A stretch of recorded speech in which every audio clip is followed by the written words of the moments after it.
Namaste and welcome to this exciting episode of Satyology Debunking Mythology. Satyology means science or truth, or study of truth. Opposite of that is mythology, which means science or study of fake, lie or imagination. So in the अभी हम लोग जो European series जो हम लोग देख रहे हैं, आपकी आंखें खुली होंगी, उसमें 6 वीडियोस ऑलरेडी पब्लिश्ड हैं 1 थ्रू 6। आप सभी वीडियोस को देखिए ध्यान से, क्योंकि सारे वीडियोस सीरीज में हैं।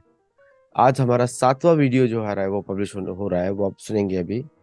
और आज के वीडियो में लेबर लॉज, क्यों ऐसे लेबर लॉज हैं, चीप लेबर, क्यों जो कॉलोनीज से लेबर्स उठाए गए, वो आपको बड़ा अच्छा मालूम होगा कि यूएस में सबसे पहले इंडियन लेबर्स आए 1836 में। अरे कुछ लोग बोलते हैं 1812 में भी आए हैं यहाँ पे लेबर्स। और यहाँ पे गदर पार्टी भी बनी, सबको मालूम है। मैं जहाँ पे रहता हूँ वहीं पे बनी है, थोड़ा सा नॉर्थ में, एल सेंट्रो में।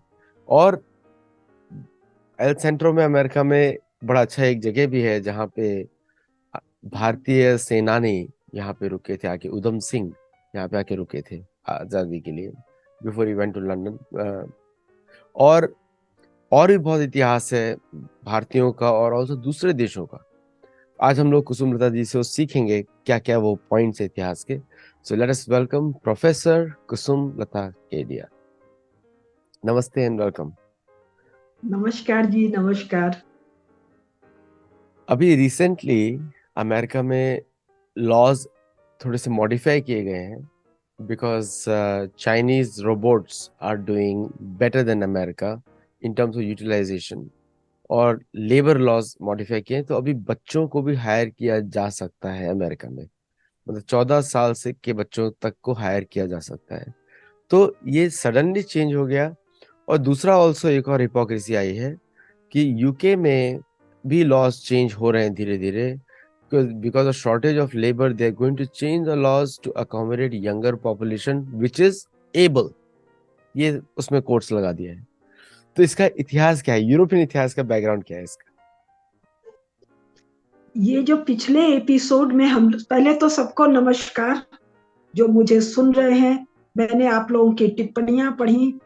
टिप्पणियां पढ़ने के कारण मुझ पर सचमुच में इमोशनल प्रेशर ज्यादा है, क्योंकि आज के टॉक के लिए जब मैं तैयारी कर रही थी तो ऐसी भीतर से घबराहट हुई, क्योंकि ये पुस्तक मैंने 2009 में लिखी थी। तो पढ़ाई पिछले 10 साल में की थी, तो 9 से 23 बहुत दिन हो गया। तो ये जो कहते हैं ना, छाती पर जोर पड़ता है। और जो मैं पढ़ के सुनाने जा रही हूँ, ऐसा कुछ भी भारतीयों के साथ या एशियाई लोगों के साथ कॉलोनियल पीरियड में नहीं हुआ जो यूरोपीय लोगों के साथ हुआ। ये ध्यान रखने की चीज है। अफ्रीकन लोगों के साथ हुआ बहुत खराब, दोनों अमेरिका के साथ बहुत खराब हुआ, ऑस्ट्रेलिया के साथ खराब हुआ, लेकिन वो भी ऐसा खराब नहीं हुआ जो इन्होंने स्वयं अपने साथ किया, अपने लोगों के साथ किया। यानी फ्रेंच, अंग्रेज, ये French, British, German, Dutch, Italian, Portuguese, Christian, ईसाई, ईसाई स्त्री, पुरुष, बच्चा, बूढ़े के साथ जो किया गया, किसान के साथ, मजदूर के साथ, जमींदार के साथ, चर्च के साथ जो यूरोप में किया गया मॉडर्न पीरियड में, वैसा कुछ भी कॉलोनियल पीरियड में एशिया में नहीं हुआ।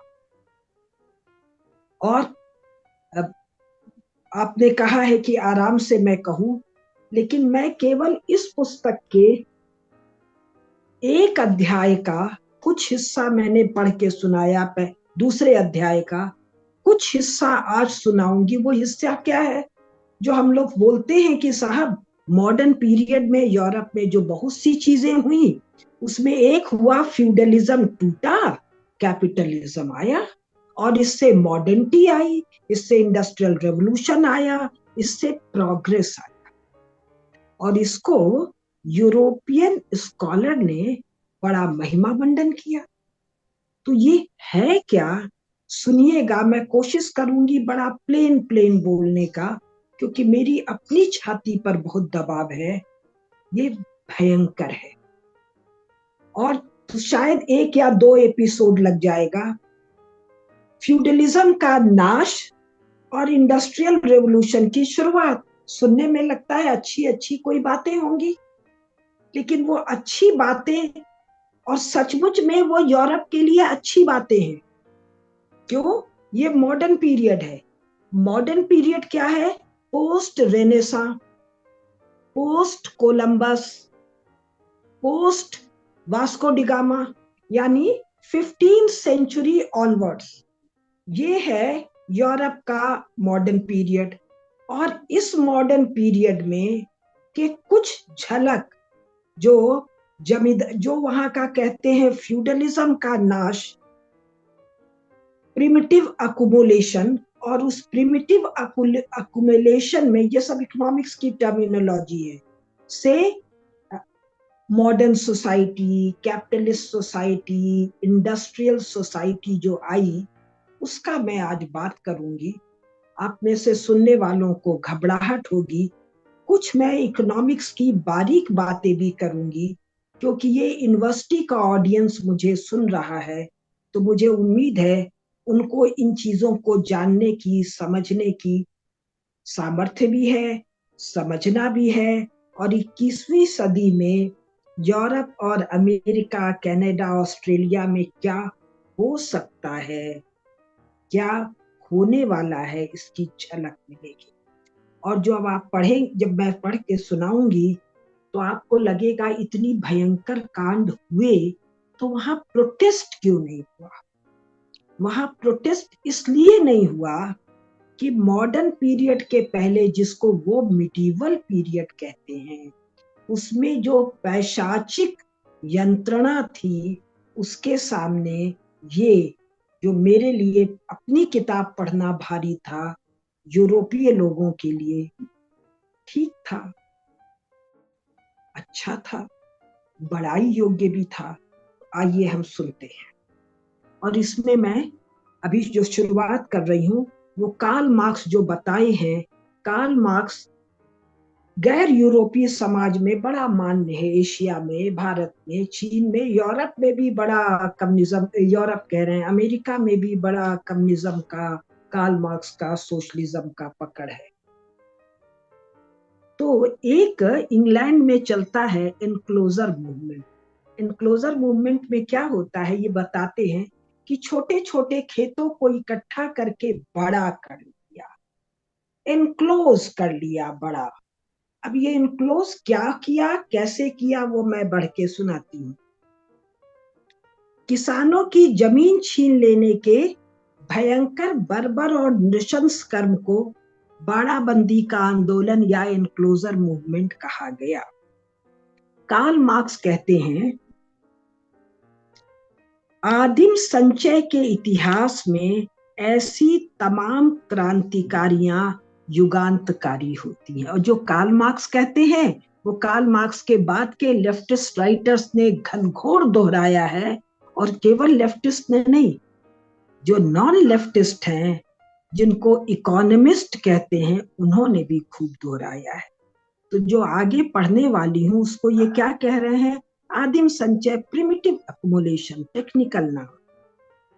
प्रिमिटिव अकुमुलेशन के इतिहास में ऐसी रिवोल्यूशन होते रहते हैं, और ये युगांतकारी है, इससे समय बदल जाता है। रिवोल्यूशन का मतलब भी कोई बड़ा महान काम हो जाता है, जो डेवलपिंग पूंजीपति के लिए या पूंजीवाद के लिए, पूंजीपति वर्ग के लिए लीवर का काम करती है। अब धीरे धीरे बता रहे हैं।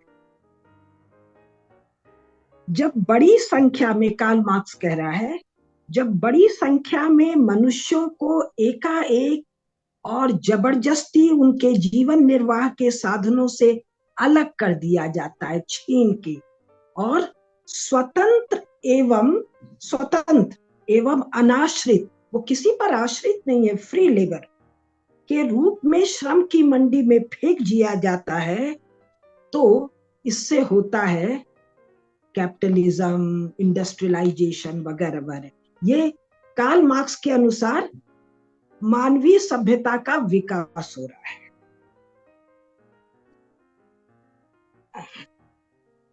किसानों को भूमि पर कोई अधिकार प्राप्त करने के पहले ही उनको मुक्त कर दिया गया। यहाँ किसान वो नहीं है जिसको भूमि पर अधिकार है, जो खेती कर रहा है, जो एग्रीकल्चरल लेबरर है भारत की भाषा में, और वहां की भाषा में जो एग्रीकल्चरल स्लेव है, बंधुआ मजदूर है, उसको भूमि पर अधिकार पहले भी नहीं था, अचानक उसको मुक्त कर दिया गया। वह मुक्त हुआ, कार्ल मार्क्स की भाषा है, तो तुरंत ही स्वतंत्र सर्वहारा प्रोलेटारियत, फ्री प्रोलेटारियत में बदल गया। भाषा की चालाकी अभी आपके सामने आएगी, ये फ्री प्रोलेटारियत कैसे बना, और वह एक ऐसे प्रोलेटारियत में बदला जिसका मालिक नगरों में इंतजार कर रहा था। जब मजदूरों को बड़ी, इसको छोड़ दीजिए, अब ये जो कन्वर्जन का काम कैसे हुआ, किसानों को पूरी तरह उजाड़ के, ये किसान भी है, किसान दास भी है, यानी बॉन्डेड लेबर भी हैं, किसानों को पूरी तरह उजाड़ कर उनसे उनके खेत, खेती, जीविका और घर बार छीन कर उन्हें पूरी तरह स्वतंत्र कर देने की प्रक्रिया के पक्ष में के तर्क देते हुए मार्क्स कहते हैं, पूंजीवादी ढांचे के तत्वों का उन्मुक्त हो जाना, फ्री हो जाना, यानी आपसे आपका सब छीन लिया गया, घर द्वार, जीविका का साधन, रहने की जगह, सब छीन लिया गया, तो आप फ्री हो गए। आगे कार्ल मार्क्स की भाषा, प्रत्यक्ष उत्पादक यानी जो प्रोड्यूसर है या मजदूर केवल उसी समय अपनी देह को बेच सकता था जब वह धरती से न बंधा हो। ये भाषा थोड़ी मुश्किल लगेगी, आगे क्लियर हो जाएगी। और वह किसी अन्य व्यक्ति का दास या कृषि दास यानी एग्रीकल्चरल स्लेव ना हो। तो अब इस भाषा में जो गैर यूरोपीय है वो नहीं समझेगा। वो ये कह रहा है, जो कि वहां की सच्चाई है, यूरोपियन देशों में जो खेती करता है वो फ्यूडल लॉर्ड के यहाँ एग्रीकल्चरल स्लेव है। उस स्लेव को जो थोड़ा बहुत मिलता है, आगे वर्णन आएगा, अब उससे सब छीन लिया गया, उसको भगा दिया गया, तो वो फ्री हो गया।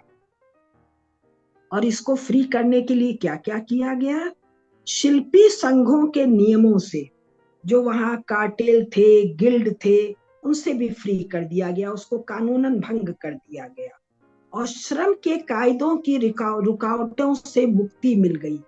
ये मैं कार्ल मार्क्स की भाषा इसलिए पढ़ रही हूँ क्योंकि यूनिवर्सिटीज के एकेडमिक्स में, इकोनॉमिक्स में, मॉडर्न टाइम को मॉडर्न टाइम बनाने में जिस भाषा का प्रयोग किया गया, वो भाषा और ये भाषा किस घटना को बता रही है, दोनों को मैं साथ साथ बताऊंगा। एक और तो इन लोगों को एग्रीकल्चरल स्लेव प्रथा से तथा शिल्पी संघ जो गिल्ड है, आर्टिजन गिल्ड है, उनके बंधनों से आजाद करने की प्रक्रिया है। लेकिन वो कह रहे हैं मार्क्स की बुर्जुआ इतिहासकारों को ये समझ में नहीं आता है कि जिन लोगों को नई स्वतंत्रता मिलती है, कैसी स्वतंत्रता, घर से धक्का दे के, जीविका के साधन से धक्का दे के, जहां उनके पुरखे दर पुरखे रहे वहां से भगा दिए जाने से स्वतंत्रता मिलती है, तो केवल उसी हालत में वे खुद अपने विक्रेता बनते, खुद को वो बेच सकते हैं। पहले उनको कौन बेच रहा है, इस वाक्य से किसी नॉन यूरोपियन को नहीं समझ में आएगा कि पहले उसको फ्यूडल लॉर्ड बेच रहा है, स्टेट बेच रहा है, चर्च बेच रहा है, वो आगे मैं सब बताऊंगा। जब पहले उत्पादन के सारे साधन उनसे छीन लिए जाते हैं और पुरानी सामंती व्यवस्था के अंतर्गत उनको जीवन निर्वाह की जितनी भी प्रतिभूतियां मिली हैं उनसे वो वंचित कर दिए जाते हैं, तो इस प्रक्रिया को, इस संपत्ति हरण की प्रक्रिया से नया इकोनॉमिक एज, जो इन स्कॉलर्स के अनुसार, इन लेखकों के अनुसार पहले से बेहतर है। केवल किसानों को, खेतीहर मजदूरों को इस तरह अनाथ, बेबस और सब कुछ लुटाकर खड़े स्वतंत्र व्यक्तियों में रूपांतरित नहीं किया गया, वरन शिल्पियों, जो आर्टिजन्स हैं, जो तरह तरह के काम कर रहे हैं, कोई लोहार का, कोई बढ़ई का, कोई मकान बनाने का, तरह तरह के, कोई ऊन की चीजों को बुनने का, वो सब छीन लिया गया। वरन जो फ्यूडल लॉर्ड्स हैं उनको भी बर्बाद कर दिया गया। और इसको इकोनॉमिक्स में हिस्टोरिकल प्रोसेस कहते हैं, इनएविटेबल हिस्टोरिकल प्रोसेस। अब केवल एक मैं बताऊंगी आपको कि किस तरीके से उनसे ये सब छीना जाता है। मैं अपने पुस्तक के पेज 48 पर आ गई। इसके पहले जो मैंने पढ़ा था वो मेरी पुस्तक का पेज 31 और 32 था। 19th सेंचुरी में, ये 19th सेंचुरी की घटना बता रहे हैं, ब्रिटेन के सदरलैंड की एक डचेस है जिसकी सफाई का जिक्र आता है, क्लीन करती है। ये जो महिला है डचेस है, ये इकोनॉमिक्स की जानकार है। इसलिए जैसे ही उसने अपनी जागीर संभाली, उसने एक मौलिक सुधार करने का निर्णय लिया। भाषा देखिए, और ये भाषा के खेल से 21st सेंचुरी में हम सबको दो चार होना पड़ेगा। तो मौलिक सुधार क्या किया कि अपनी पूरी काउंटी को, जिसमें अभी 15,000 लोग थे, पहले और ज्यादा थे, पहले भी 2-4 बार सफाई हुई, जो अपनी काउंटी की आबादी जो अब 15,000 रह गई थी, उसको भेड़ों की चरागाह में बदल देगी। More economic, more efficient, more profit, more cost efficiency, क्योंकि आदमियों को हैंडल करने में दिक्कत जाएगी। इसी को इनक्लोजर मूवमेंट कहते हैं। तो अब कैसे किया? 1814 से 1820 तक इन 15,000 निवासियों के लगभग 3,000 परिवारों को ऑर्गेनाइज्ड ढंग से उजाड़ा और खदेड़ा गया। 19th century, parliamentary democracy, freedom of speech, freedom of right, freedom to choose your own, पता नहीं क्या क्या। एनलाइटनमेंट हो गया है, रेनेसा हो गया है, ह्यूमन राइट्स हो गए हैं, फ्रेंच रेवोल्यूशन होके खत्म हो गया है, नेपोलियन आकर जा चुका है, 1810 का वीना संधि हो चुका है। ये उसके बाद की कहानी है। 1814 से 1820 तक इन 15,000 निवासियों के लगभग 3,000 परिवारों को ऑर्गेनाइज ढंग से उजाड़ा और खदेड़ा गया। और ये जो कहानी कह रही हूँ, ये कहानी पूरे यूरोप में चली। अमेरिका में लोग इसीलिए भाग भाग के गए हैं। उनके सारे गांव नष्ट कर दिए गए, जला डाले गए, तमाम खेतों को चरागाहों में बदल दिया गया। उनको बेदखल करने के लिए अंग्रेज सिपाही भेजे गए, जिन्होंने गांव के निवासियों के साथ मारपीट किया। एक बुढ़िया ने अपने झोपड़े से निकलने से इनकार कर दिया, तो उसको झोपड़े सहित जलाकर भस्म कर दिया। इस प्रकार इस भद्र महिला ने, दिस नोबल लेडी, सर जिसको बोलते हैं आप लोग, मदर, फादर, सर, ये दिस नोबल लेडी, इस भद्र महिला ने 7,94,000 एकड़ ऐसी जमीन पर अधिकार कर लिया जिस पर बाबा आदम के जमाने से कुलों का अधिकार था। ये कुल क्या है मैं बताऊंगी, जिसको ये ट्राइब्स कहते हैं। लेकिन वो महिला बहुत दयालु थी, तो उस दयालु महिला ने इन 3,000 परिवारों को 2-2 एकड़ जमीन समुद्र के किनारे दिया। ये जो 2-2 एकड़ जमीन दिया 3,000 परिवारों को, तो कुल कितनी जमीन हुई? 6,000 एकड़ जमीन। ये 6,000 जमीन उजड़, बंजर और पड़ती पड़ी हुई थी, जिस पर एक तिनका भी नहीं उगता था। अब इसने दया करके उन पर एक हल्का सा लगान लगाया। किस जमीन पर? अपने घर से उजाड़ा, पड़ती जमीन पर फेंका, 2-2 एकड़ जमीन दयावश दिया। Noble lady, elite class, Europe की रूल, यूरोप में भी जो सबसे महत्वपूर्ण है इंग्लैंड, उसकी रूलिंग क्लास डचेस है, और इसने इस जमीन को केवल 2 सीलिंग 6 पेंस प्रति एकड़ के औसत लगान पर उठा दिया। ये लगान उसने उन लोगों से वसूल किया जो सदियों से उसके परिवार के लिए खून बहाते थे। ये मिडिवल पीरियड जब आएगा तब खून बहाने वाला पूरा मामला हम बताएंगे। और जो 7,94,000 एकड़ जमीन साफ किया प्रिमिटिव अकुमुलेशन के लिए, फॉर जनरेटिंग इकोनॉमिक सरप्लस के लिए, उसको 29 बड़े बड़े भेड़ पालनों के फार्मों में बांट दिया। और हर फार्म में एक परिवार रहता था, क्योंकि भेड़ के लिए एक परिवार और 2-4 कुत्ते काफी हैं। इन निवासियों को, जिनको 15,000 को उजाड़ के समुद्र के किनारे भेजा, वो जरा सुनिए। मूल निवासियों में से बचे खुचे लोग समुद्र के किनारे पटक दिए गए, जहां वो मछलियां पकड़कर जिंदा रहने की कोशिश करने लग गए। एक अंग्रेज लेखक के शब्दों में, ये लोग थल स्थल चर, कछुआ होता है ना जो आधा पानी में रहता है आधा जमीन में रहता है, तो ये जो 15,000 लोग थे 3,000 परिवारों के, ये आधे धरती पर और आधे पानी में रहते थे, फिर भी दोनों जगह अर्ध जीवित अवस्था में ही रह पाते थे। और इन क्रूर नृशंस अत्याचारों को ये रिफॉर्म कहते हैं इकोनॉमिक्स की भाषा में। तो जब जब आप लोग 18वीं, 19वीं, 20वीं शताब्दी में सुधार की बात सुने, agricultural reforms, industrial reforms, feudal reforms, तो थोड़ा इसको ध्यान रखिएगा। अब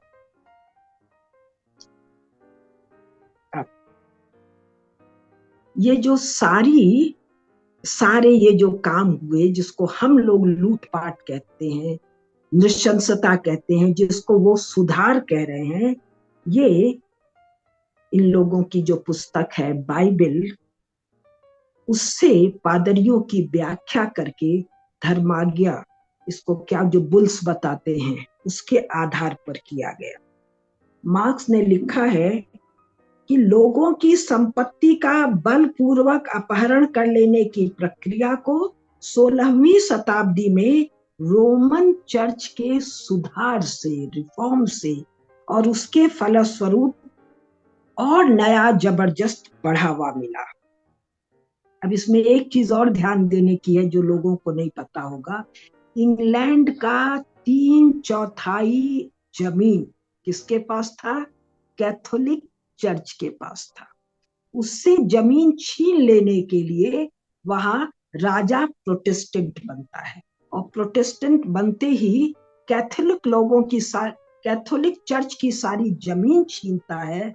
तो वो जो 3/4 जमीन पर जो लोग रह रहे थे वो फ्री हो गए, फ्री प्रोलेटारियत हो गए, free to sell their labour और free to sell their body, and selling to whom, who will decide what to pay for that body। वो क्या पे कर रहे हैं अभी हम आ रहे हैं उस पर।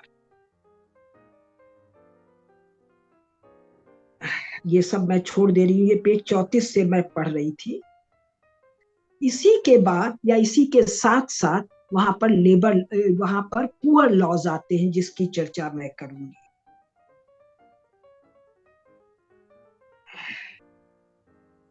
अच्छा, एक मिनट, एक लाइन और पढ़ दूं जो मैं छोड़ना चाह रही थी, पेज 34 पर। एलिजाबेथ जब इंग्लैंड की यात्रा करती है, ये प्रोटेस्टेंट वाला अपनाने के बाद, कैथोलिक चर्च की संपत्ति छीनने के बाद, तो वो चिल्लाती है, यहाँ तो सब और कंगाल ही कंगाल हैं। और वहां पर गरीबों की सहायता के लिए पुअर लॉज बने हैं, और पुअर लॉज में कोई प्रीफेस नहीं दिया गया है। क्यों? क्योंकि इस कानून के लिखने वालों को संकोच था इस कानून बनाने की आवश्यकता क्यों हुई? इंग्लैंड में जो प्रोटेस्टेंट्स आए तो कैथोलिक के साथ जो किया, एक चीज आपको ध्यान होगा, अमेरिका जहां आप रहते हैं, यहाँ यूरोप के भगोड़े गए हैं, क्रिमिनल्स गए हैं, गरीब गए हैं, और जो इंक्विजिशन के मारे हुए गए हैं, रिलीजन के परजिक्यूशन वाले गए हैं। कैथोलिक ने प्रोटेस्टेंट को भगाया, प्रोटेस्टेंट ने कैथोलिक को भगाया, क्वैकर्स को भगाया, दुनिया भर के जो डिनोमिनेशन है उनको भगाया। आप कुछ कहना चाह रहे हैं, कुछ पूछना चाह रहे हैं? मेरे को भी स्ट्रेस हो रहा है, 2 मिनट थोड़ा सुस्ता के बोलूंगी। नहीं, एक्चुअली एक्चुअली जो अमेरिका में एक डायलॉग यूज होता है, leader of the free world. तो अगर अगर Europe was very free, freedom, हाँ, अगर Europe leader was of the free, जो फ्री वर्ल्ड है, इस तरह जो लोग फ्री किए गए, वही कल कारखाने में गए, वही अमेरिका गए, करेक्ट। उसी फ्री वर्ल्ड का वो लीडर है।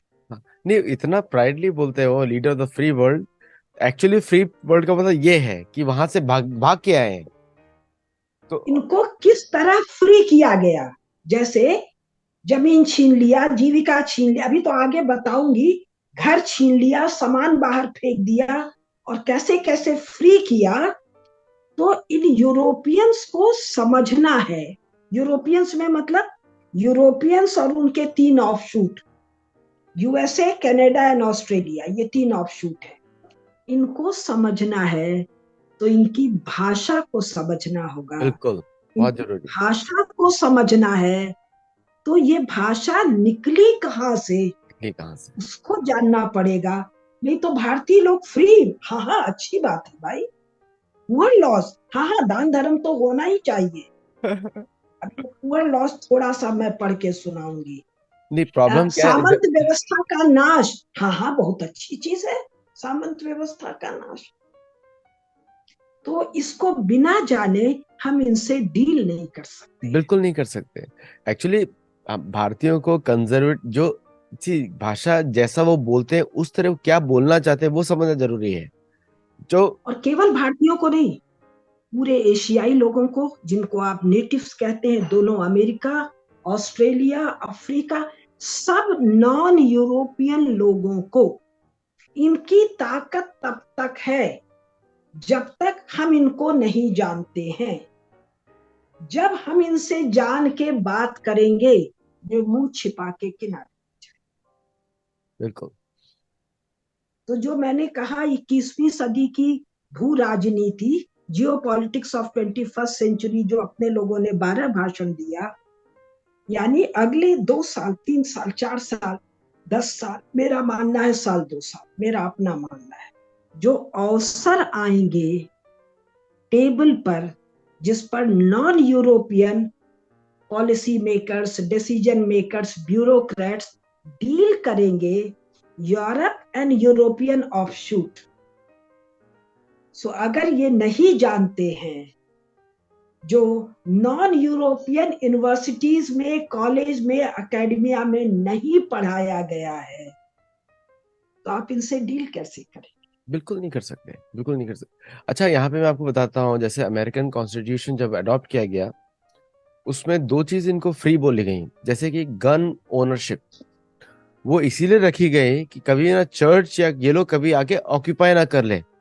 तो अमेरिकन कॉन्स्टिट्यूशन में लॉ है कि लोग अपनी प्राइवेट मिलिशिया बना के रख सकते हैं गवर्नमेंट के विरुद्ध लड़ने के लिए। तो ये इसीलिए बने हुए हैं लॉज, इस तरह के लॉज बने हुए हैं, क्योंकि उनको मालूम है वो कहाँ से आए हैं और कैसे उनकी लैंड छीनी गई थी या लैंड से भगाया गया था। ये लॉज इसीलिए बनाए गए हैं यहाँ पे अमेरिका में। और अभी हम आपको बताएंगे कैसे गाल पर लोहे से दागते हैं कौन? मॉडर्न इनलाइटेंड यूरोपियन पार्लियामेंट, जिसका नकल भारत में मोदी जी कर रहे हैं। केवल मोदी जी नहीं, नेहरू कर रहे हैं।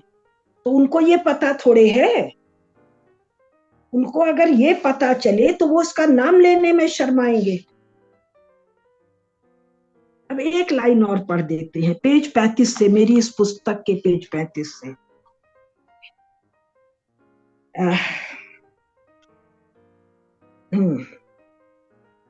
इंग्लैंड में जो काम पुअर लॉज ने किया, वही काम 17th सेंचुरी में फ्रांस में मूला के ऑर्डिनेंस ने किया। किसानों की जमीन और ग्रामीण रोज गांव तो है ही नहीं, गांव वालों के रोजगार छीनने को रिफॉर्म कहते हैं, और गरीबों को मार भगाने के, उनको पूरी तरह निचोड़ के काट के तोड़ देने के कानून को पुअर लॉ कहते हैं। हमारे यहाँ पुअर लॉ का मतलब समझेंगे उनको खिलाना पिलाना और अच्छी तरह रखना। अब इसमें एक रेफरेंस है जो मिश्र जी ने दिया है। ये पुस्तक हम दो लोगों ने मिलकर लिखा था, रामेश्वर मिश्र पंकज जी ने और कुसुमलता केडिया ने, कि क्रोमवेल का एक एग्जाम्पल है कि शराब के नशे में चूर जमींदार फ्यूडल लॉर्ड्स और उनकी नौकरी करने वाले पादरी, यानी चर्च का प्रीस्ट जमींदार की नौकरी कर रहा है,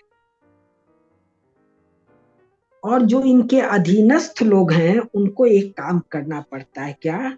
अपने मालिकों की छोड़ी हुई रखैलों के विवाह की व्यवस्था। अब जब स्त्रियों के बारे में हम बताएंगे तो बताएंगे कि किस प्रकार फ्यूडल लॉर्ड स्त्री को निर्वस्त्र करके उसके देह पर शहद डाल के जीभ से चाटते हैं।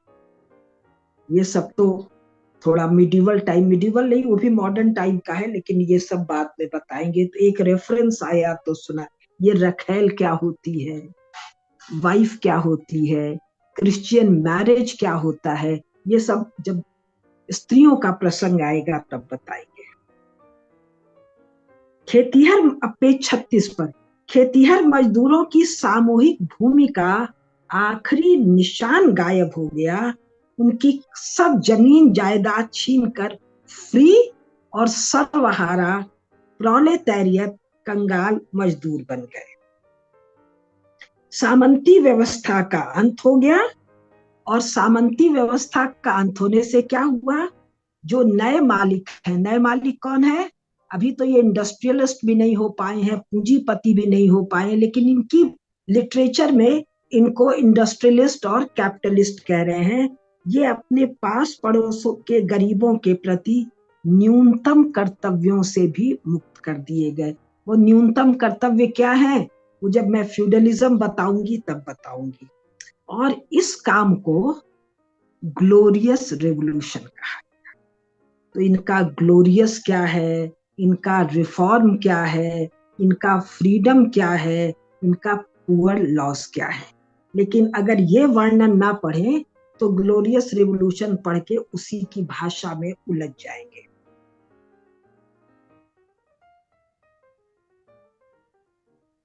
एक उनका लेखक है, पेज संख्या 37 पर मैं हूं, फ्रांसिस विलियम न्यूमैन।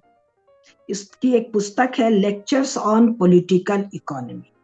वो कहता है ये सब करते हुए, वो जो डचेस करती है, जो पूरा इनक्लोजर मूवमेंट चलता है, पूरे इंग्लैंड में चलता है, मैंने तो एक की कहानी बताई, ये सब कानूनन हुआ।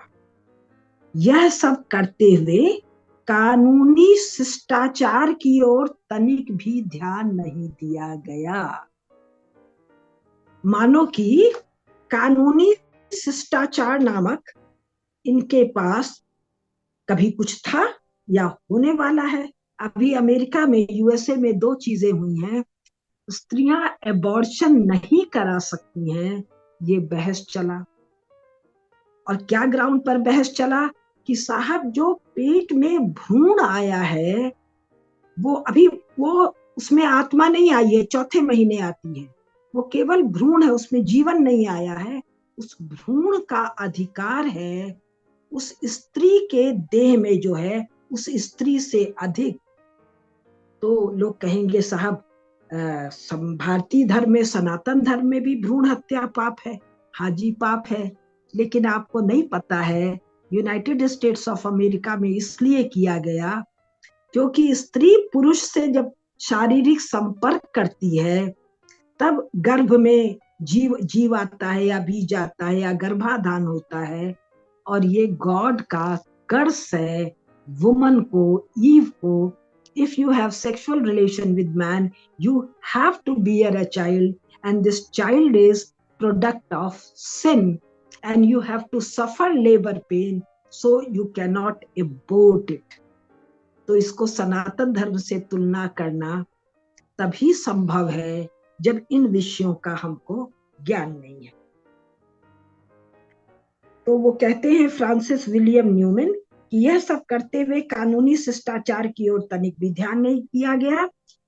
इस प्रकार जिन जमीनों पर धोखाधड़ी के जरिए अधिकार कर लिया गया और रोमन चर्च की जिन जागीरों को लूट लिया गया, वे जिस हद तक की प्रजातंत्रवादी क्रांति के समय फिर अपने नए मालिकों के हाथ से नहीं चली गई, उस हद तक उन्हीं जमीनों से अंग्रेज अल्पतंत्र की वर्तमान बड़ी बड़ी जागीरों का आधार तय हुआ.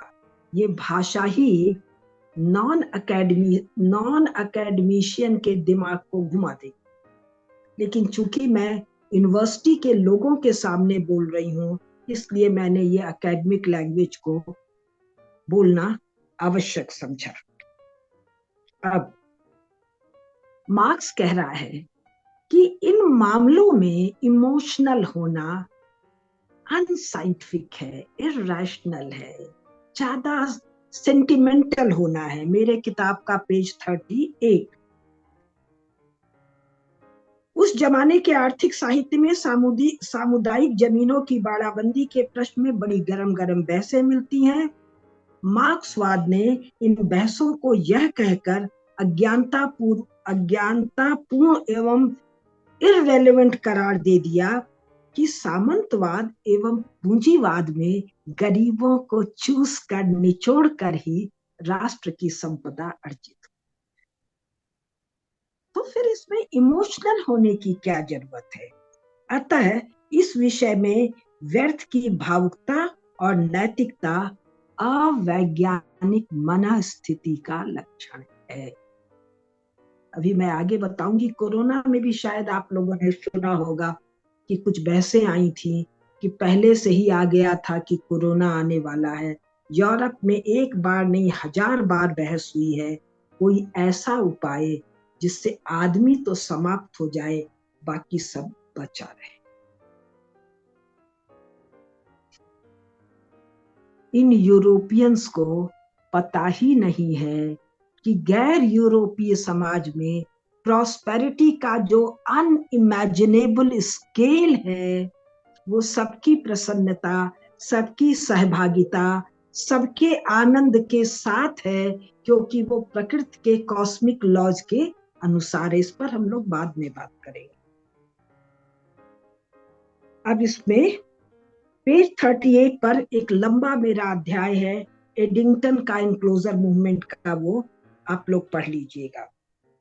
किसानों के टोटल एनहिलेशन की इस प्रक्रिया को इकोनॉमिक्स की जितनी किताब आप यूरोप पर पढ़ेंगे उसमें बहुत महिमा मंडन किया गया है. अब एक चीज और बता दें, मेरे पुस्तक का पेज 40. एक तो इनक्लोजर बताया, दूसरा कन्वर्जन.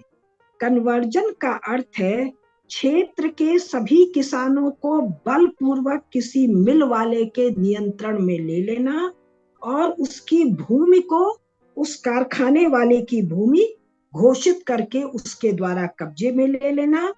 मिल के लिए और मिल मजदूरों की बस्ती के लिए उस जमीन को किसानों से छीन लेना.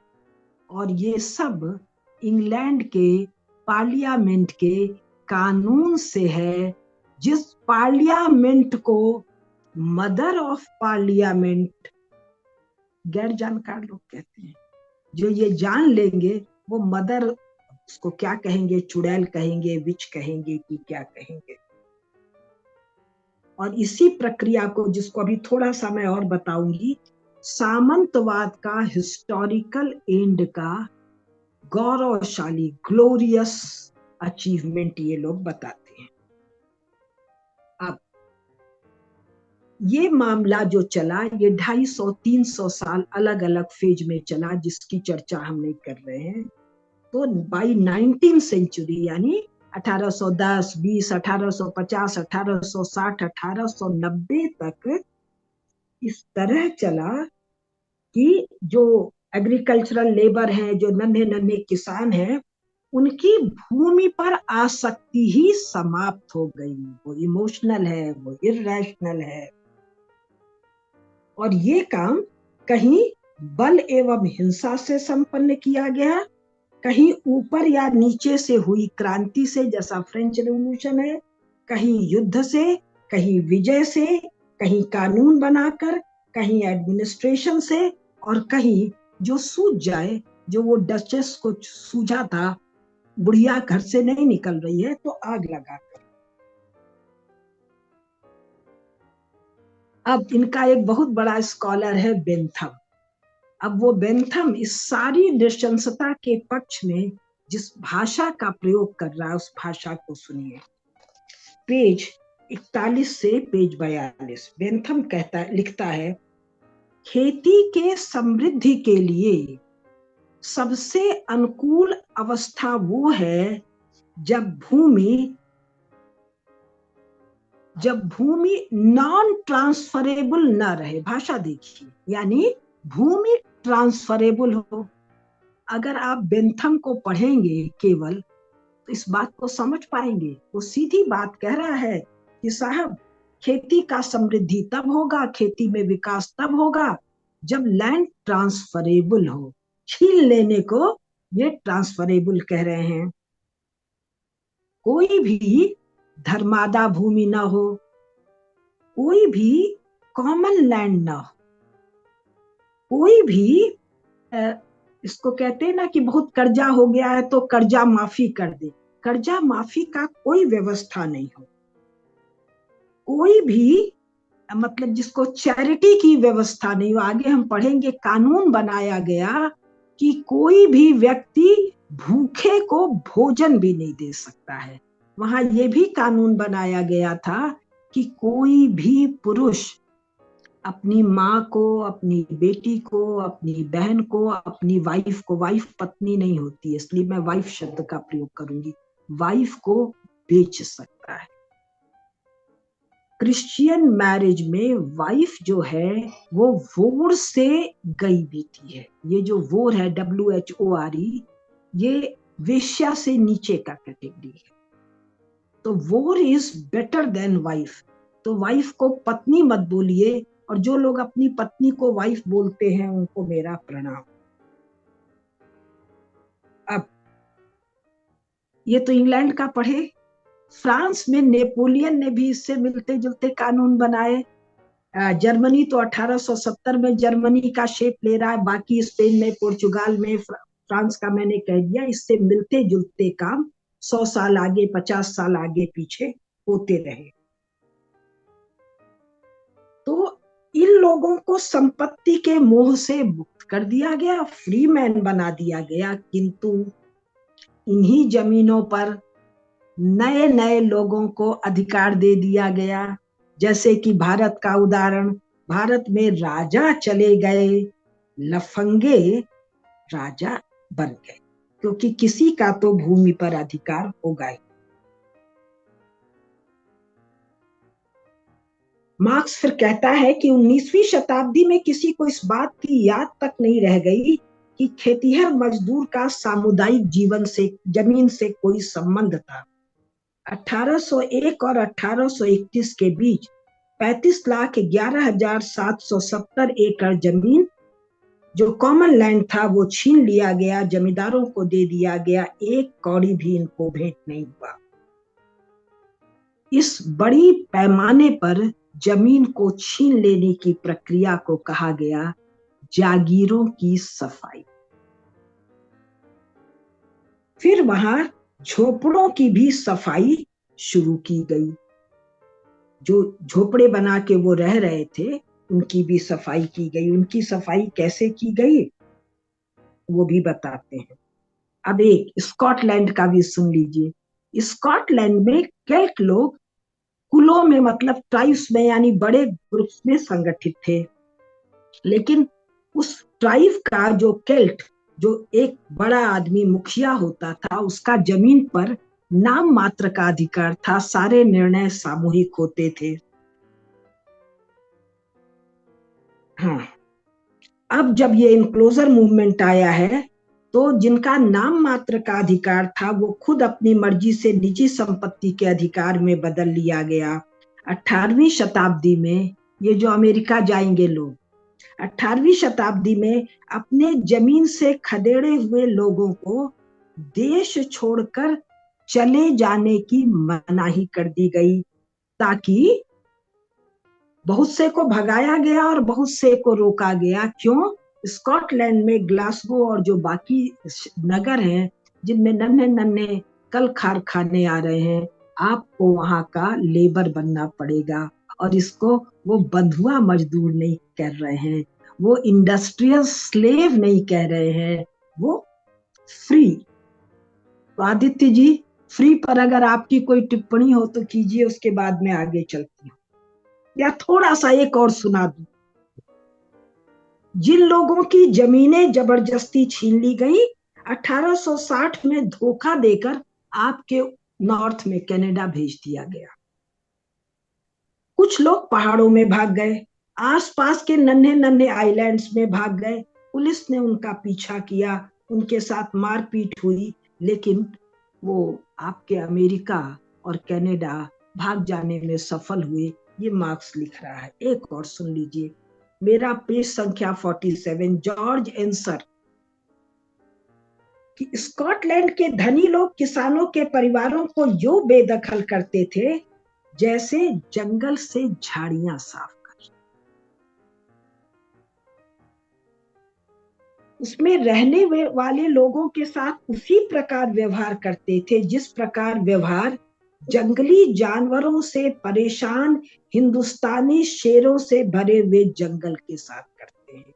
इंसान की कीमत भेड़ की खाल या मांस के लोथड़े के साथ अदला बदली की जाती थी, और कभी इंसान की कीमत उससे भी सस्ती थी। कौन सा समय है? 19th century. Parliamentary democracy, scientific temper, Bacon, Newton सब आके जा चुके हैं, डेकार्टे आके जा चुका है, ठीक है, इंडस्ट्रियल रेवोल्यूशन हो चुका है। इंसान की कीमत, इंसान की अदला बदली भेड़ की खाल या मांस के लोथड़े के साथ करते हैं। इंसान को उससे भी कम समझा जाता है। और सच पूछिए तो यह उन मंगोलों के इरादों से कहीं भी अधिक भयानक है।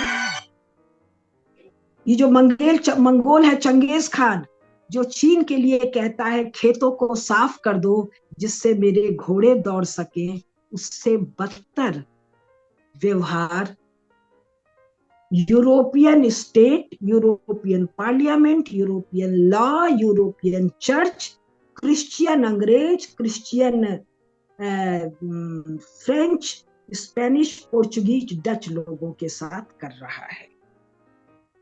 अब इसके बाद मैं पुअर लॉस पे आऊंगी। आप कुछ फ्री लोगों पर बात करना चाहें तो बात कर लें, फ्रीडम पर। आपने फ्री कर आपने फ्री लोगों की तो धज्जियां उड़ा दी अभी इस समय इस वीडियो में। और फ्री लोग जो है, ये जो leader of the free world बोलते हैं, ये एक मजाक है एक्चुअली। क्योंकि जिस तरह के लॉ, अभी आज ही न्यूज आया है, आज ही न्यूज चल रहा है अभी भाई, कि किस अमेरिका वालों को यूरोप वालों ने फ्री करके भेज दिया, ऑस्ट्रेलिया वालों को यूरोप से फ्री किया, कनाडा वालों को यूरोप से फ्री कर दिया। तो ये फ्री लोगों के लीडर हैं। और अभी आएगा गाल पे दाग के, माथे पे दाग के, कंधे पे दाग के फ्री करेंगे। नहीं, अगर लोगों को इतिहास मालूम ना हो, 1965 में पहली बार ब्लैक अफ्रीकन अमेरिकन को वोट देने का अधिकार मिला। और 1965। 1965, उसके पहले नहीं था। और और ये 18 ह्यूमन राइट की बात कर रहे हैं। की बात कर रहे हैं। और 1870 में लॉ पास किया था यूएस कांग्रेस ने, दोनों हाउसेस में, लेकिन इंप्लीमेंट नहीं किया 90 साल तक।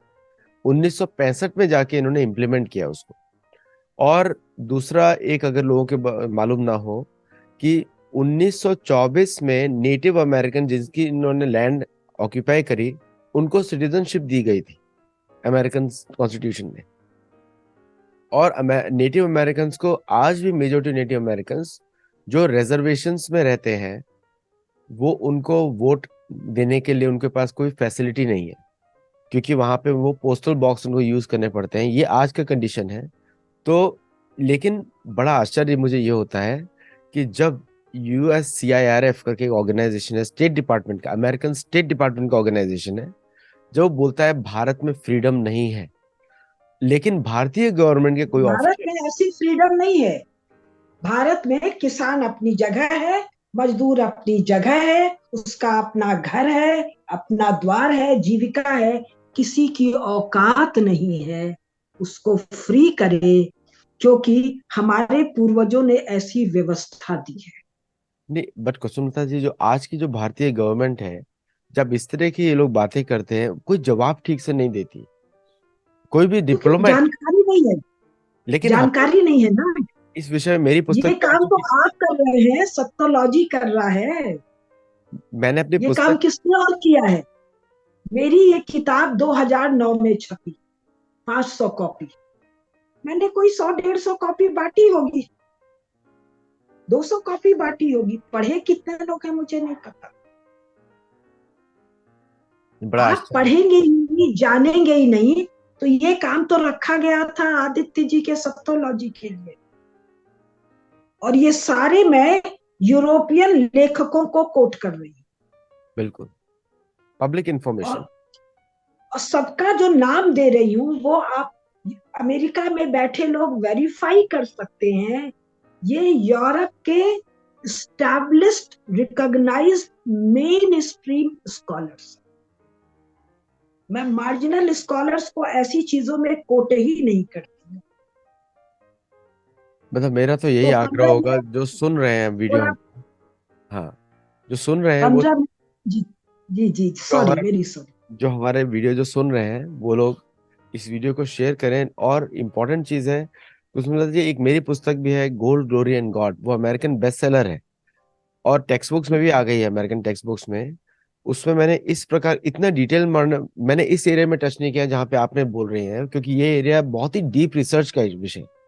तो मैं तो चाहूंगा दर्शकों को, ये पुस्तकें हम लोग अवेलेबल भी कराएंगे, और मेरे को ईमेल्स भी मिल गए हैं जहाँ से बुक्स आज मिल सकती हैं, और हम लोग अपने ऑनलाइन प्लेटफॉर्म पे भी अवेलेबल कराएंगे ताकि लोग पढ़ सकें इसको। तो आप अपने किसी उपाय से ऑनलाइन कर दीजिए। कर देंगे, इसको कर देंगे, हम लोग ऑनलाइन कर देंगे। आप कंटिन्यू करिए, नहीं मैं तो आपको पॉइंट मिस हो। भेज दूंगी। यस। जी।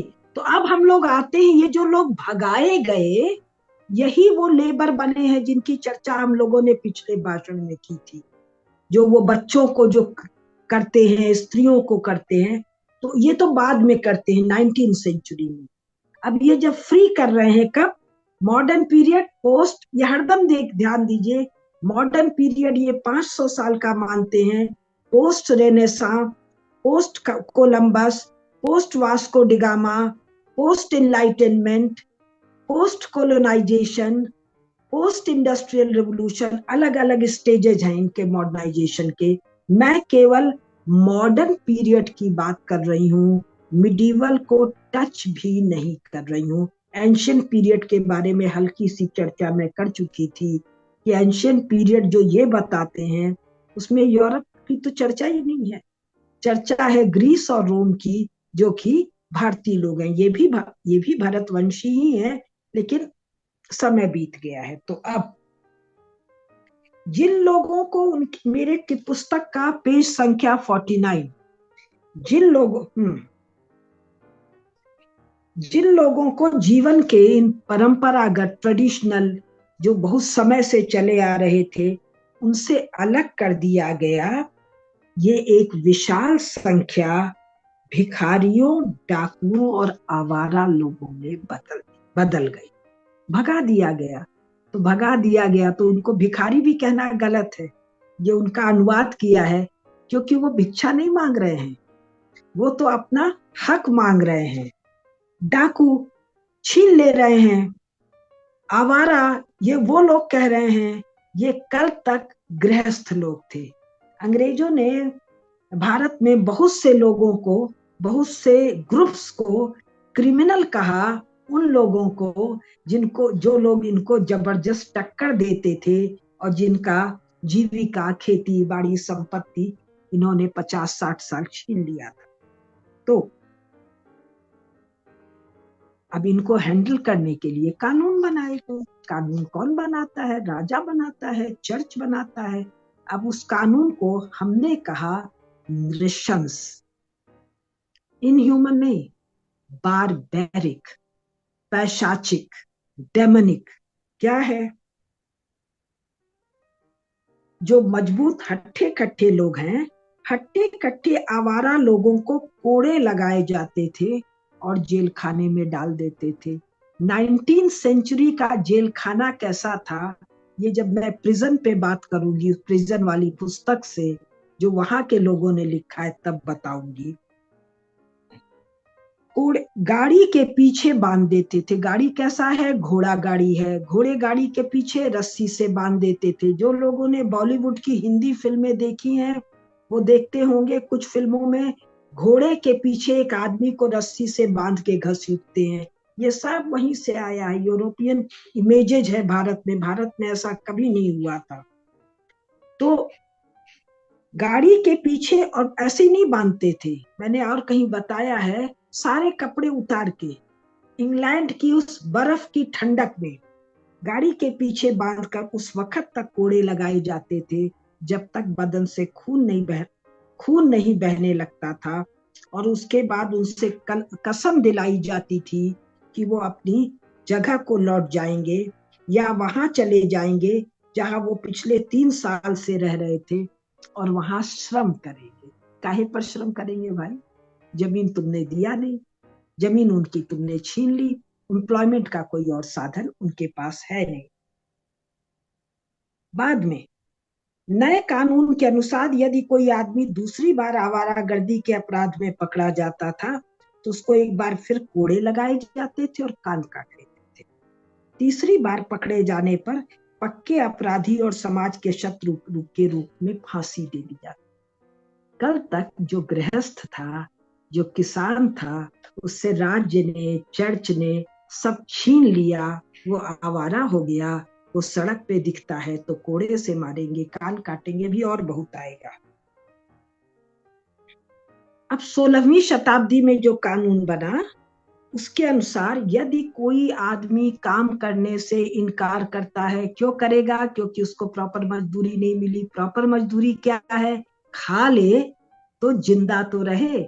मैंने बताया है कि वो महिला जो डचेस थी, उसने भेज दिया समुद्र के किनारे। वो कछुए हो गए आधे पानी में। कुछ लोग घास को जानवरों की तरह मुंह से खा रहे हैं। तो अगर कोई आदमी काम करने से इनकार करता था, तो उस आदमी को उस व्यक्ति की गुलामी करनी पड़ती थी जिसने उसके खिलाफ शिकायत की थी। Parliamentary democracy, mother of parliament, enlightenment, scientific temper.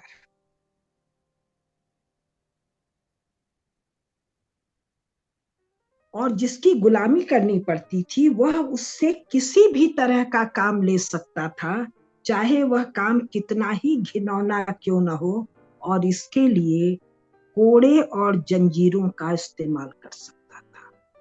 Europe के अंग्रेज ईसाई को, फ्रेंच ईसाई को, जर्मन ईसाई को जंजीर से बांधकर कोड़े से पीट सकते हैं।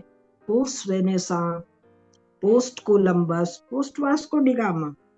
यदि गुलाम काम से 14 दिन गैर हाजिर है, तो उसे जीवन भर की गुलामी की सजा दी जाती है। मेरे पुस्तक का पेज संख्या 51। उसके माथे पर, गाल पर लोहा तपाकर एस दाग दिया जाता था। एस का मतलब स्लेव। यदि वह तीसरी बार काम से भाग जाता था, तो उसको फांसी दे दी जाती थी, घोर अपराधी की तरह। ये फांसी कैसा होता था? जब मैं इनके क्रिमिनल लॉज की या जूरिस्प्रूडेंस की या लीगल प्रोसीजर की बात करूंगी तब बताऊंगी, तब कम ही लोग इसको सुने तो अच्छा होगा। हो सकता है रात को सपने आने लगे। ये फांसी वैसी नहीं थी जैसा हम लोग फिल्मों में देखते हैं कि भगत सिंह, सुखदेव या राजगुरु को फांसी दी गई थी, मुंह पर काला कपड़ा, एक रस्सी आई टुक। ये ऐसी फांसी नहीं होती थी। आज मेरे पास किताब नहीं है तो या बाद में बताएंगे। इसको, ये जो गुलाम था यानी जो कल तक किसान था, जिससे सब छीन लिया, उसने काम करने से मना किया तो उसकी गुलामी करनी पड़ेगी।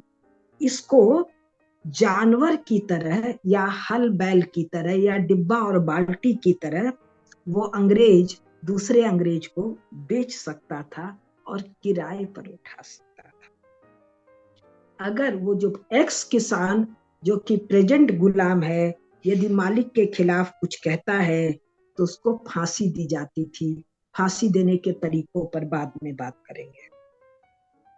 अगर लोकल मजिस्ट्रेट को, भी मजिस्ट्रेट कौन होता था, कैसे होता था, वो बताएंगे तब।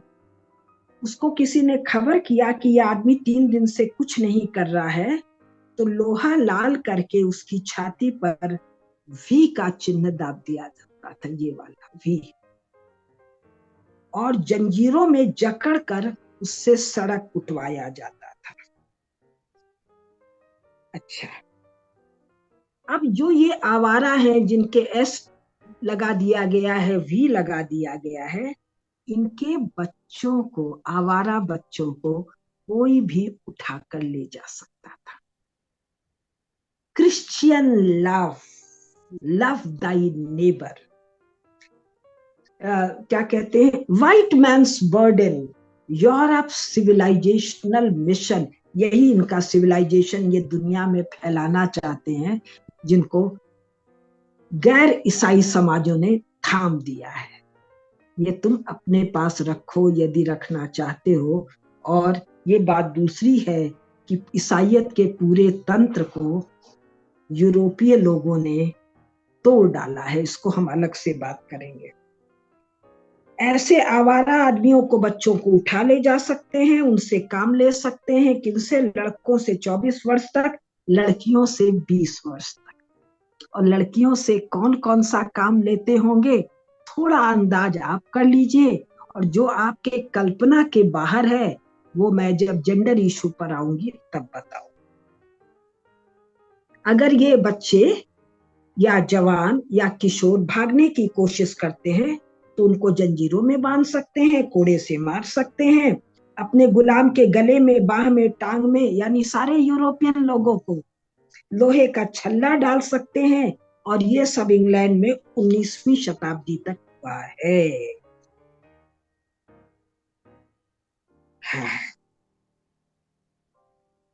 ये जो इनक्लोजर मूवमेंट का एक चीज छूट गया कि जब इन लोग को भगाते हैं तो इनका सब सामान फेंक देते हैं, सामान जो ये ले भी नहीं जा सकते हैं, और थोड़े बहुत दाम पर कोई खरीदता है तो कुछ दिन में वो खत्म हो जाता है।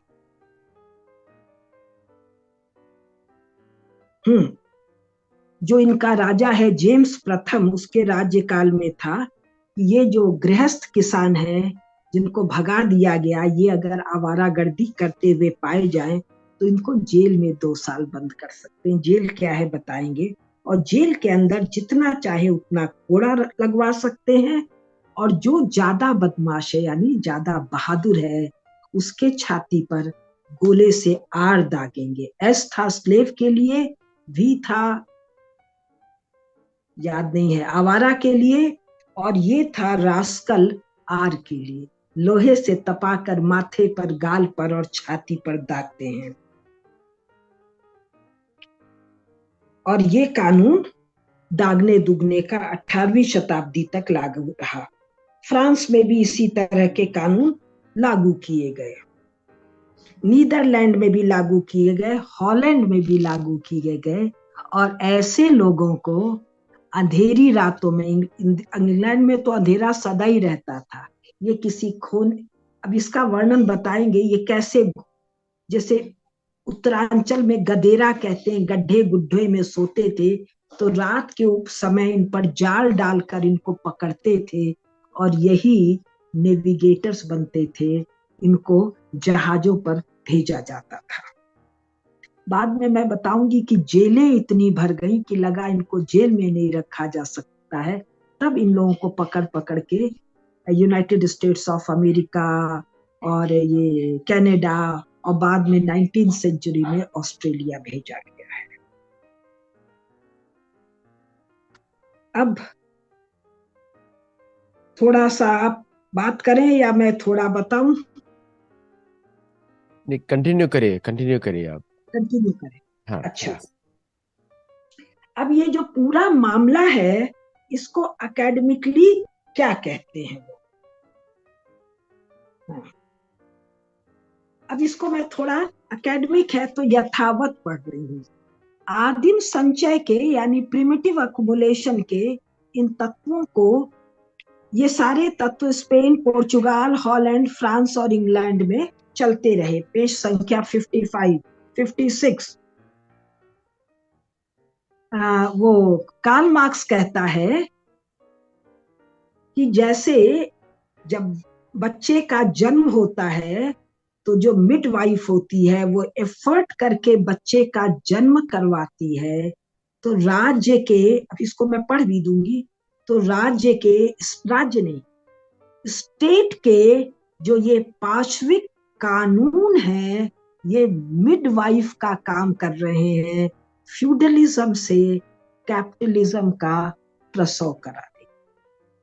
अगर केवल आपने इतना पढ़ा और ये नहीं जानते हैं तो आपको तो समझ में नहीं आएगा ये प्रसव किसका हुआ, कैसे हुआ, किसको निचोड़ा गया। जिस तरह गर्म नर्सरी में पौधों का विकास जल्दी से पूरा कर डालने की कोशिश की जाती है, वो जो पॉली हाउस बनाते हैं ना, पौधा जल्दी बढ़े वहां के ठंडे इलाकों में, उसी प्रकार सामंती उत्पादन प्रणाली को पूंजीवादी प्रणाली में रूपांतरित करने की प्रक्रिया को जल्दी से पूरा कर डालने के लिए, उसको संक्षेप में कर डालने के लिए सभी तरीकों में संगठित बल, स्टेट के बल, सत्ता के बल का प्रयोग किया जाता है। प्रत्येक ऐसे पुराने समाज के लिए जिसके गर्भ में नए समाज के अंकुर पल रहे हैं, बल प्रयोग, ये बल प्रयोग कैसा है? बच्चा जन्माने वाली दाई मिडवाइफ काम करती है, क्योंकि बल का प्रयोग, घोड़ा मारना, एस दागना, वी दागना, आर दागना एक आर्थिक शक्ति है। तो ये भाषा की जो लफाजी है, जब तक फैक्ट नहीं जानेंगे तब तक इस लफाजी को आप डील नहीं कर पाएंगे। अब इसमें एक लेखक है विलियम हार्विट, इसकी एक किताब है कॉलोनाइजेशन एंड क्रिश्चियनिटी। मेरी किताब के पेज 56 पर वो कहता है, ईसाई कहलाने वाली नस्ल ने, ध्यान दीजिएगा ये ऑथर कहाँ का है, यूरोपियन है, ईसाई कहलाने वाली नस्ल ने संसार के प्रत्येक इलाके में और हर ऐसी कौम पर जिसमें वो जीतने में सफल हुई है, जैसे बर्बर और भयानक अत्याचार किए हैं, वैसे अत्याचार पृथ्वी के किसी भी युग में किसी और नस्ल ने, चाहे वह जितनी खूंखार, जाहिल, दया या लज्जा से विहीन क्यों नहीं रही हो, नहीं किए हैं। ये स्टेटमेंट झूठ, क्यों? जो अत्याचार उन्होंने खुद अपने लोगों पर किए हैं, वैसा अत्याचार करने की औकात उनकी दुनिया में नहीं थी। ये मैं बहुत गंभीरता से कह रही हूँ। जो लोग मुझसे डिसएग्री करेंगे वो टिप्पणी में लिखिए।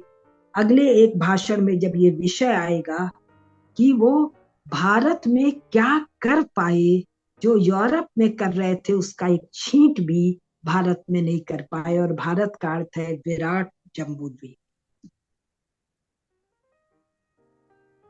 तो हाँ, अब एक और पढ़ दूं, खत्म कर दूं, टाइम हो गया ज्यादा। आप लोगों को याद होगा मैंने wealth and poverty of nation से कुछ पढ़ के सुनाया था। अब सुनिए, ये प्योर एकेडमिक्स।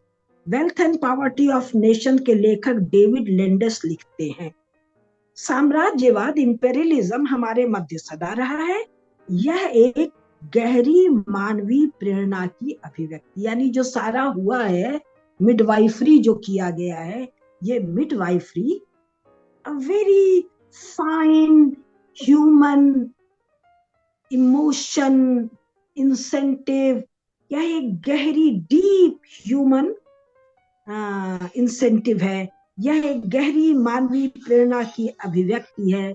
निश्चय ही कतिपय सूक्ष्मतर भावनाएं भी इसके पीछे हैं, मोर डीपर फीलिंग्स इमोशंस, जैसे दूसरों को क्रिश्चियन बनाकर उनका उद्धार करने की परोपकारी भावना। कौन सा उद्धार, कौन सा रिफॉर्म जो यूरोप में हुआ, जिसमें वो आधे पानी के जानवर हो गए, आधे जमीन के जानवर हो गए, घर के भीतर जला दिया गया। जैसे यूरो क्रिश्चियन एकता की भावना, वाह वाह, क्रिश्चियन को तुम जला रहे हो, मार रहे हो, उजाड़ रहे हो, रास्कल बना रहे हो, व्यू बना रहे हो, यूरोप से भगा रहे हो, और क्या कह रहे हो, यूरो क्रिश्चियन एकता की भावना। श्रेष्ठ शासन की विशिष्ट यूरो ख्रिस्त भावना, श्रेष्ठ शासन है, मिडवाइफरी करवा रहे हैं। अब जो लोग पढ़ेंगे और ये डिटेल नहीं जानते हैं, कोई श्रेष्ठ चीज होगा भाई। इन सभी श्रेष्ठ भावनाओं के पीछे हमारी और मिश्र जी की टिप्पणी क्रिश्चियनिटी की स्वीकृति थी, स्वीकृति नहीं थी। क्रिश्चियनिटी प्रेरणा था, इस पर हम बात करेंगे। ईसाई लेखकों के द्वारा बिलीविंग क्रिश्चियंस ने एज इकोनॉमिस्ट क्या लिखा है, वो हम एक भाषण के बाद बात करेंगे। तो चलिए आज का बस इतना करके मैं बंद करती हूँ, समय भी 5 मिनट ज्यादा हो गया है। अगले में इसको पूरा करेंगे और उसके बाद बताएंगे कि आखिर ये सब 19वीं 20वीं शताब्दी में होना क्यों संभव हुआ, और जब फर्स्ट वर्ल्ड वॉर और सेकेंड वर्ल्ड वॉर यानी 20वीं शताब्दी बताएंगे, तब आपको ये सब चीजें बच्चों की कहानी लगे, जो अभी भयंकर लग रही हैं। और जब सेकेंड वर्ल्ड वॉर के बाद मिडिवल पीरियड बताएंगे, तो आप लोग कहेंगे कि आदित्य जी आप शो में यूरोप बंद करवा, वी कैन नॉट लिसन। तो अभी हल्के से हल्का हल्का, अभी तो इकोनॉमिक्स चल रहा है ना, अभी रिलीजन नहीं आया है, जुडिशरी नहीं आया है, लॉ नहीं आया है, जेल नहीं आया है, और इसके बाद आएगी woman, agent of devil, devil who is rival of God. उसकी कहानी अब सुन पाएंगे जो सुन पाएंगे, यूरोपियन बड़े चाव से सुनेंगे जब अंग्रेजी में सुनाएंगे, नॉन यूरोपियन नहीं सुन पाएगा। बिल्कुल बिल्कुल, यूरोपियंस को अगर आप जितना ज्यादा उनको उनके बारे में भयंकर शब्दों से बताते हैं, उनको बड़ा चाव से सुनते हैं, बड़े प्यार से। उन लोग में एक सैडिस्ट प्लेजर है ना, they have lived it, They love it. Sadist pleasure है। और इसके बारे में फ्राइड ने जो लिखा है, कार्ल जुंग ने जो लिखा है, आप कहेंगे तो मैं वो भी सुनाऊंगी, मैंने बहुत पढ़ा है, बिल्कुल बिल्कुल बहुत पढ़ा है, बिल्कुल सुनना जरूरी है। और दर्शकों का एक आप क्वेश्चन जरूर लिखिए, कमेंट्स जरूर करिए वीडियोस के ऊपर, ताकि हम लोग और आपको फीडबैक दे सकें या उसको कवर कर सकें नेक्स्ट शो में। एक मैं लास्ट क्वेश्चन आपसे पूछता हूँ इसी विषय पे, आज के विषय में। May 1 इंटरनेशनल लेबर डे चलता है, इंटरनेशनल लेबर डे May 1 है, और उसके ऊपर बड़ी बड़ी बातें होती है, अमेरिका में भी होती है, यूनियंस की बातें होती हैं। रूस वाले करते हैं लेबर डे, रूस वालों ने जो किया है वो तो अमेरिकन आपके चाव से सुनेंगे, वो नंबर तो अभी 15 साल बाद आए, 10-15 टॉक के बाद आएगा। तो रूस और चीन ने जो किया है, हाँ, लेबर वो डे, सुनने में दिक्कत नहीं होगी। हाँ वो दिक्कत नहीं होगी लोगों को, क्योंकि वो रूस एक और चीन एक एनिमी बन के बना के रखा हुआ है। बट सुनाऊंगी सुनाऊंगी लेबर डे।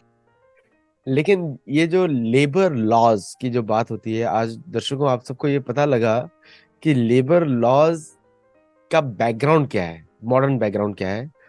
और अनदर आश्चर्य होने वाला है, क्योंकि भारतीय गवर्नमेंट तो बोलती है हम चाइल्ड लेबर को बंद कर रहे हैं, अमेरिकन गवर्नमेंट सैंक्शंस लगाती है चाइल्ड लेबर के ऊपर, और child labour is coming back in the west in a big way. और ये न्यूज है, मैं कंफर्म न्यूज है, ये काफी यूट्यूब चैनल्स पे कवर हुआ है, लेकिन मेन स्ट्रीम चैनल से इस पे बिल्कुल बात नहीं हुई है। मैं उसका एक्चुअल लॉ का रेफरेंस आपको दूंगा, आप गूगल पे भी सर्च कर सकते हैं, चाइल्ड लॉज कमिंग बैक। और 20वीं शताब्दी में एक सीधी बात, यूरोप ठंडी जगह है, जाड़े में तो निश्चित ठंडा है, अमेरिका की भी कहानी होगी। तो घर को गर्म रखने के लिए लकड़ी जलाते हैं, फायर प्लेस, तो चिमनी बनाते हैं। उस चिमनी की सफाई भी तो होती है। बिल्कुल। उस चिमनी के सफाई करने वाले कौन है? दुबले पतले बच्चे, जो उस 1.5-2 फुट की जमीन चिमनी में घुस सके। तो वो क्या है, एक दिन चिमनी वालों पर बात करेंगे। तो बहुत बहुत चाइल्ड लेबर 20वीं शताब्दी। कुंदन जी, बहुत ही महत्वपूर्ण इंफॉर्मेशन है, और लोग इसको जरूर, इसको मेरे को फीडबैक दें। और आज के शो के लिए बहुत बहुत धन्यवाद, और सभी दर्शकों का अभिवादन और नमस्ते। जुड़े रहिए और शेयर करिए वीडियोस को मैक्सिमम, बहुत हम लोगों को जितने बस ज्यादा लोग तक पहुंचे। कहना चाह रही हूँ, मैं टिप्पणी का भी छोटा छोटा जवाब दे पाती हूँ, जी हाँ टाइप। लंबा लंबा मुझे लिखना नहीं आता है, वो मैं किसी से सीखूंगी, फिर लंबे लंबे जवाब दूंगी। कुछ लोगों की टिप्पणियां मतलब हृदय को छूती है। आप तो लोग उन सबको मेरा प्रणाम। आप लोग जब टिप्पणी लिखें तो उसमें मैं पढ़ के सुना दूंगा, कभी कभी ऐसा करूंगा, मैं पढ़ लूंगा वीडियोस पे, और वही को आंसर करवा देंगे लाइव शो में। जी। बहुत बहुत धन्यवाद, नमस्ते एंड थैंक यू।